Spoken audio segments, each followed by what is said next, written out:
গতকাল রাতে আগুনে পুড়ে ছাই হয়ে গেল হারবাতলি ভাঙ্গামুড়ার তুতালক কুমার ত্রিপুরার বসতঘর।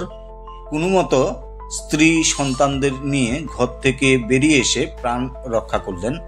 ঘরে থাকা যাবতীয় সরঞ্জাম পুড়ে ছাই হয়ে যায়। জানা যায়, গতকাল গভীর রাত আনুমানিক 1টা থেকে 1.5 ঘটিকা নাগাদ হারবাতলি এডিসি ভিলেজের ভাঙ্গামুড়ার তুতালক কুমার ত্রিপুরার ঘরে আগুন লাগে। অনুমান করা যাচ্ছে রান্নাঘরের চুলা থেকে এই আগুন লাগে।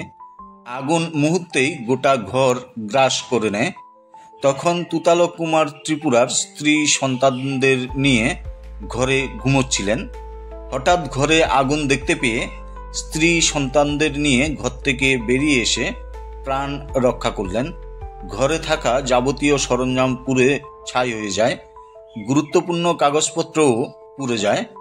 এই খবর জানতে পেরে আজ সকাল 8 ঘটিকায় তুতালক কুমার ত্রিপুরার বাড়িতে যান ভারতের কমিউনিস্ট পার্টি মার্ক্সবাদীর নেতৃত্বরা।